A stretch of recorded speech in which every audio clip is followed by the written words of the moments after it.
Àwọn gbajúmọ̀ ilé epo àwọn mákẹ́tà ilé epo bíi mẹ́ta kan wọ́n ti gbé ọkùnrin tó lówó jù ní gbogbo Nàìjíríà àti gbogbo ilẹ̀ adúláwọ̀ Alhaji Aliko Dangote wọ́n máa ti gbé e lọ sí ilé ẹjọ́ tí wọ́n sì jẹ́ bẹ̀ ilé ẹjọ́ pé láti àsìkò yìí lọ kàn fòfin de Dangote ò wípé ó gbọ́dọ̀ jẹ́ kí káwọn máa kó epo wọlé látòkè òkun.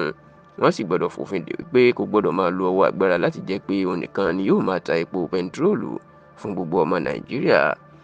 Àwọn ilé-iṣẹ́ epo àwọn mákẹ́tà mẹ́ta tó gbé Dangote lọ sí ilé ẹjọ́ àwọn ni AYM Shafa Limited, AA Rano Limited àti Matrix Petroleum Service Limited. Ilé ẹjọ́ gíga ìlú Àbújá Federal High Court tó wà l'Àbújá iná sì kó ẹjọ́ lọ níwájú onídàájọ́ Inyang Ekwo. Ẹ rántí pé wọ́n ní Dangote ló kọ́kọ́ pe àwọn ilé ẹjọ́ wípé gbogbo àwọn mákẹ́tà kan àjọ NNPC Limited àtijọba Nàìjíríà ò gbọ́dọ̀ fún wọn láṣẹ láti máa kó epo wọ Nàìjíríà mọ́ nítorí pé àwọn ti nílé ìfọpo sí Èkó ìyẹn lágbègbè Ìdàṣọ̀ ní Ìbẹ̀jú-Lẹ́kì ní ìpínlẹ̀ Èkó.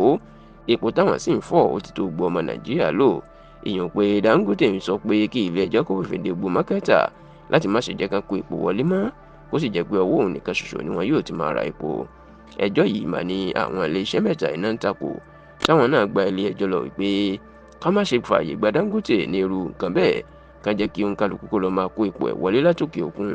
Èyí tó bá sì wu ọmọ Nàìjíríà àti èyí tí owó ò bá wọn ìnìkan jẹ́ káwọn ọmọ Nàìjíríà kan máa rà. Eléyìí ní ilé-iṣẹ́ AYM Shafa Limited, AA Rano Limited àti Matrix Petroleum Services Limited ìní wọ́n gbé Dangote lọ sí ilé ẹjọ́ sí o.